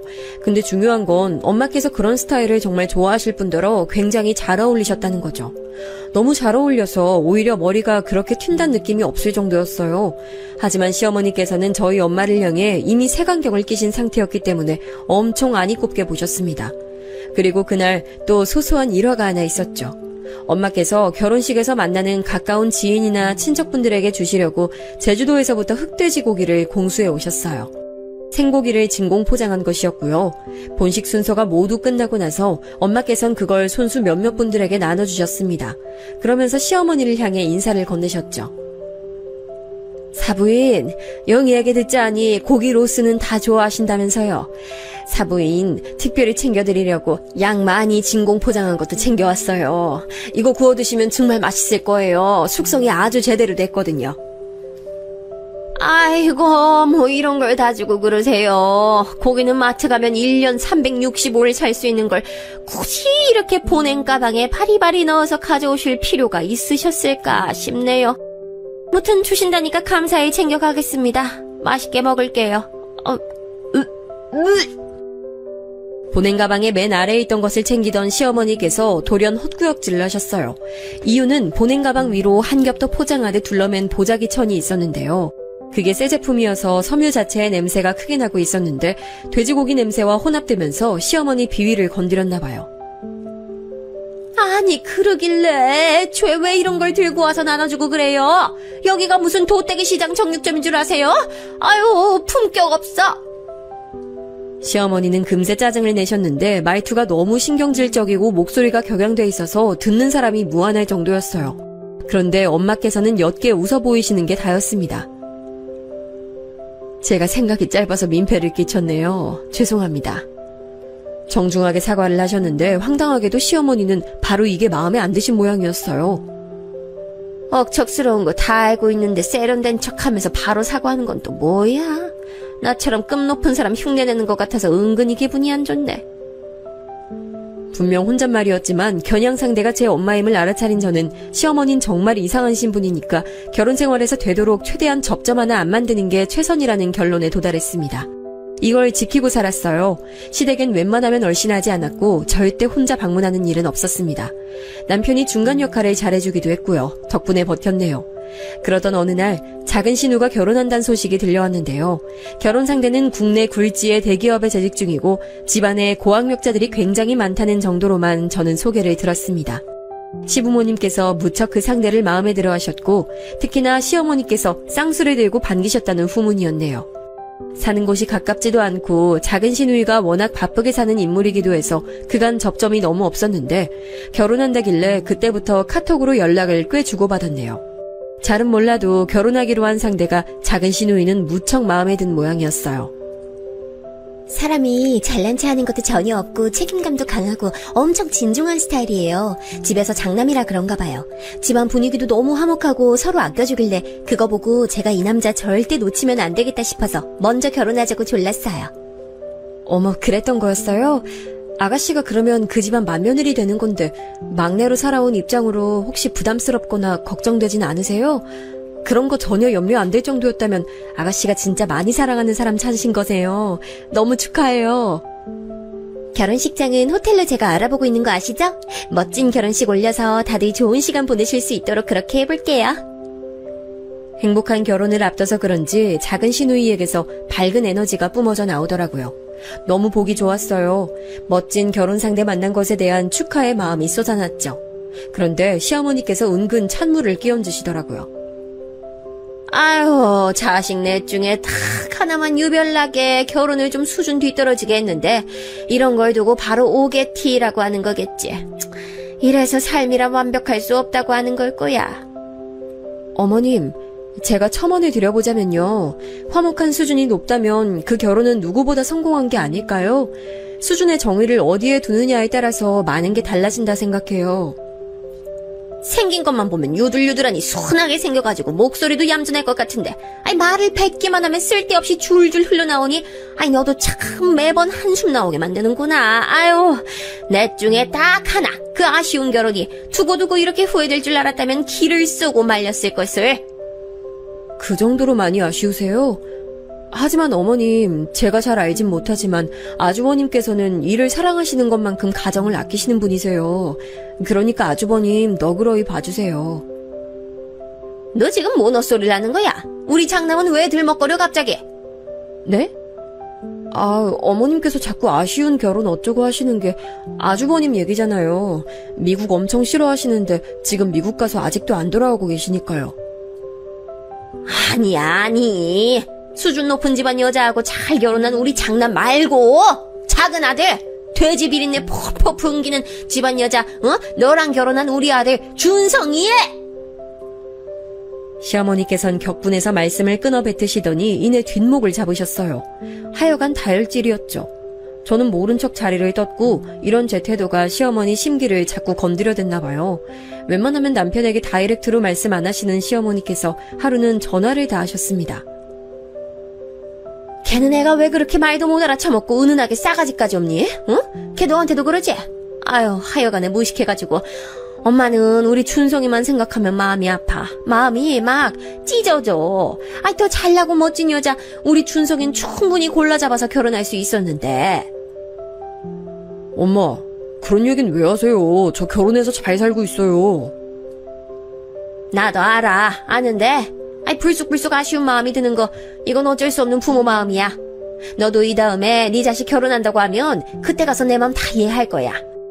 준성아, 네 동생은 명문대 나오고 대기업 다니고 집안 교육 수준도 높은 아주 다 갖춘 남자 물어다가 결혼하는데 넌 이거 보면서 뭐 느끼는 것도 없어? 잘 모르겠는데요. 그리고 엄마, 저 지금 운전 중이라서 휴대폰 집사람이 들고 있어요. 그래서 함께 듣고 있어요. 너는 그 얘기를 왜 지금 해? 아우, 열받아. 하여간에 되는 일이 없어. 시어머니께선 전화를 뚝 끊어버리셨고 저랑 남편은 어이없다는 시선을 교환했죠. 어쩌다 보니 그 주에 주말에 일정이 괜찮아서 남편하고 제주도를 다녀왔어요. 서울에서 아빠 의료보조기구 사서 챙겨간 것도 큰 이유였고요. 아빠께서 건강이 썩 좋진 않으시거든요. 그래서인가 고즈넉한 제주도 생활 하시는 게 보기는 좋더라고요. 엄마께서는 역시나 만반의 의욕을 가지고 식당을 운영 중이셨는데 입소문이 나서 점점 더 잘 되고 있었어요. 전문적인 매장 관리자까지 뽑은 상태인 걸 보고 저희 엄마 정말 멋지단 생각을 했네요. 남편하고 맛있게 삼겹살도 먹었는데 작은 시누이가 결혼식 일정으로 잠깐 얘기할 게 있어서 전화가 왔길래 별 생각 없이 말해줬어요. 저희 부부 제주도 와서 삼겹살 먹고 있다고요. 근데 그게 시어머니 귀에 들어간 거예요. 준송아, 엄만 정말 섭섭하다. 너 네 엄마한테 말도 안 하고 제주도까지 불쑥 가버릴 수가 있니? 그리고 그 돼지 똥 비린내 나는 고기는 왜 먹으러 갔어? 왜 우리의 찰난 아들이 처가 음식 팔아주려고 애를 써야 되는지 엄만 이 상황 자체가 너무 가슴이 아프고 섭섭해. 남편에게 이런 카톡을 보내놓으신 걸 보고 진짜 고개가 저절로 저어졌습니다. 대체 왜 이러시는지 모르겠더라고요. 하여간 맨 처음 뵀을 때 그 인상대로 범상치 않고 종잡을 수 없는 분이란 생각만 강해졌네요. 제주도를 떠나려던 그때 엄마께서 이렇게 말씀을 하셨어요.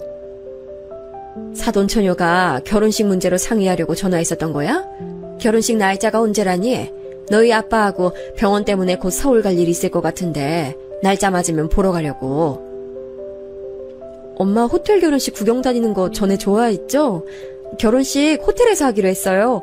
날짜 맞으면 결혼식 꼭 참석하시고 끝나고 저랑 따로 놀러 가시고 그렇게 시간 보내요. 너무 좋다. 작은 시누이 결혼식에 엄마께서 타이밍이 맞으면 참석하시는 걸로 말로만 얘기가 돼 있었는데 정말로 일정이 겹쳤어요. 병원 다녀오신 아빠는 컨디션이 조금 안 좋으셔서 친정오빠 댁에 머무르셨고 엄마만 혼자 작은 시누이 결혼식이 열린 호텔에 걸음을 해주셨습니다. 작은 시누이가 신랑감 잘 골랐다고 시어머니께서는 침이 마르도록 칭찬을 하셨는데 결혼식장에 참석해보니까 왠지 공감 가긴 했어요. 뭐랄까 신랑증 하객들이 전부 인상이 부드럽고 좋으면서 차분한 느낌이더라고요. 참 신기했어요. 시매부 되실 분도 인상이 말끔했는데 그 부모 형제 얼굴들 보니까 다 하나같이 올곧은 인상이었습니다. 너무 멋진 분위기 가족 같아서 저도 모르게 신랑 측 혼주석을 자꾸 쳐다봤네요. 결혼식이 본격적으로 시작되기 직전 엄마는 도착하셨습니다. 엄마, 여기에요, 여기. 앞쪽으로 오세요. 식 끝나기 전에 못 오실 줄 알았는데 갑자기 차 막힌 게 뚫렸어요? 나도 몰라. 어느 순간 길이 휑하게 뚫리더니 금세 여기까지 도착해버렸네. 야, 안에 예쁘게 잘 해놨다. 톱스타들 결혼하는 현장 같네. 엄마께서 너스레를 떠시며 제가 앉아있는 앞쪽 구역으로 오셨어요. 그때 혼주석에 자리하신 시어머니께서 이쪽을 보시며 오만상을 쓰시는 게 눈에 들어왔습니다. 저희 엄마가 오신 게 뭐가 그리 기분이 나쁘셨는지 이렇게 외치시더군요. 격 떨어지게 씨리, 응? 돼지 똥내 풍기면서 대체 여기가 어디라고 와? 작지만 분명하게 들린 그 음성에 제가 귀를 의심하고 있었습니다. 신랑 측 혼주석에 앉으신 분들이 시어머니의 힐난에 무심코 이쪽을 보셨다가 동시에 깜짝 놀랐어요. 아니 이럴 수가! 권 여사님! 심해부 부친 되시는 사돈어른께서 자리에서 벌떡 일어나셨습니다. 권 여사는 저희 엄마를 지칭하는 호칭이어서 저도 놀랐어요. 엄마가 제 심해부의 부모님을 어떻게 아신다는 건가요? 근데 엄마께서도 무척 당황하시며 화답하시더군요. 아유, 자네들이 여긴 어쩐 일이야? 보아하니 자식 장가 보내는 날인가 보지? 난 우리 사돈처녀 시집 간다길래 이렇게 보러 온 건데. 아유, 이럴 게 아닙니다. 권 여사님, 절부터 받으십시오. 사돈어른은 돌연 벅찬 얼굴이 돼서 정말로 바닥에 대고 절을 한번 올리셨습니다. 그 모습을 보고 저도 놀라고 다른 모든 사람들도 놀랐지만 시어머니만큼 놀라진 않았을 거예요. 무척 당황한 시어머니께서 목소리까지 떨며 물어보셨거든요. 혹시 따로 아는 관계이신 건가요? 예, 그렇고 말고요. 우선 권 여사님께서는 저희 지역 거물로 꼽히시는 분이십니다. 그게 비단 건물도 있고 땅도 있기 때문만이 아니라 지역 주민들을 위해 정말 좋은 일도 많이 하셨기 때문이에요. 특히 형편 어려워 학업 제대로 이어가기 힘든 학생들을 정말 많이 후원해 주셨습니다. 오늘 장가드는 제 큰아들 놈도 저기 계신 권 여사님 도움으로 대학까지 무사히 나왔어요. 저희 가족이 주식 실패로 인생 낭떠러지 끝에 몰렸었고 쌀 한 톨이 아쉽고 아까웠는데 권 여사님께서 후원해 주신 덕에 애들은 걱정 없이 공부할 수 있었죠. 저희 둘째 셋째도 전부 권 여사님 도움받아 공부 마친 아이들입니다. 사돈어른께서는 무척 고무된 얼굴로 감격에 차서 말씀을 쏟아냈어요. 저도 들으며 탄성을 내뱉었습니다. 엄마께서 그런 일들 하시는 것 정도야 대강 예전에 알았지만 구체적인 걸 들은 건 이때가 처음이었으니까요. 권 여사님, 이렇게 다시 뵙게 되어 신기하고 감동입니다. 저희 둘째 셋째 모두 명문대 간판 달고 좋은 직장 들어가서 자기 돈벌이 하고 있습니다. 권 여사님 덕분에 가능했던 것 같아요. 아니에요. 제가 무슨 애들이 전부 머리가 좋고 워낙 영특하고 성실하니까 해낸 거죠. 전혀 대가도 안 받으시고 정말 좋은 일 하신 저희 가족 은희님을 한시도 잊은 적 없습니다. 이런 곳에서 다시 뵙게 될 줄이야. 저기 그런데 실례지만 아까 안사돈께서 하신 말씀은 대체 뭐였습니까? 감동에 차서 말씀하시던 사돈어른께서는 불현듯 뭔가 떠오르자 표정을 굳히시며 시어머니께 그렇게 물어보셨습니다. 넋이 빠져있던 시어머니께서 흠칫하시면서 대답을 하셨는데 눈에 초점이 없었어요. 아유, 아무것도 아닙니다. 아유, 저희 사부인께서 얼마나 인망이 좋으신지 전 진작에 그걸 알아봤죠. 근데 부동산까지 그렇게 다 있으실 줄은 몰랐네요. 아유, 얼른 시기 시작하고 빨리 끝이 나야 제가 직접 여쭤볼 텐데 아쉽네요. 스스로도 민망하셨는지 말씀을 맺자마자 얼굴이 붉게 달아오르더군요. 시아버지께서도 어이없다는 표정이셨고 사돈 내외 두 분은 말할 것도 없었죠. 기가 막힌 낯을 하고 계셨어요. 그런데 엄마께서 자리에 가만히 착석하시며 결혼식 순서를 기다리자 다른 분들도 자연스레 그걸 따랐습니다. 결혼식은 무사히 끝났는데 단체 사진을 찍자마자 시어머니께서는 갑자기 주랭랑 치셨습니다. 아유, 어제 먹은 떡이 잘못됐나. 자꾸 속이 안 좋네. 전 좀 먼저 가봐야 할 것 같네요. 천천히들 즐기세요. 도망을 치다니 정말 치사하고 멋없는 방법이었죠. 제 엄마의 정체를 알게 된 작은 신우와 심해부는 기절할 듯 놀랐는데요. 심해부는 부전자전음을 증명하듯 당장 엄마께 절부터 올렸습니다. 분위기는 감동이 섞인 화기애애함이었어요. 단언컨대 시어머니를 제외한다면 나머지 모두가 그날 화목하고 사이좋게 친목을 쌓고 회포를 풀었습니다. 그리고 이튿날 시어머니의 어색한 사과가 이뤄졌죠. 내가 그간 사부인이 어떠신 분인지 몰라 뵙고 행동을 했어. 너에게 내가 진심으로 사과를 전할게. 당연히 물론 사부인께도 따로 연락드릴 참이야. 궁금한 게 있는데요. 어머님은 그러면 재산 정도에 따라서 사람 끝매기고 거기에 맞춰서 행동하시는 분이세요? 제 일침에 시어머니께서는 아무 반박도 못하셨습니다. 그러더니 사흘 정도 끙끙 앓아누우셨죠. 시아버지 표현에 따르자면 그냥 화병 말고 우화병이란 게 도지신 듯 했습니다. 어쨌거나 이때 털고 일어나신 이후론 저에게 눈치 안 주시고 잔소리 안 하시고요. 특히 남편에게 결혼 잘못했다느니 하는 내용의 기억자도 안 꺼내게 됐네요.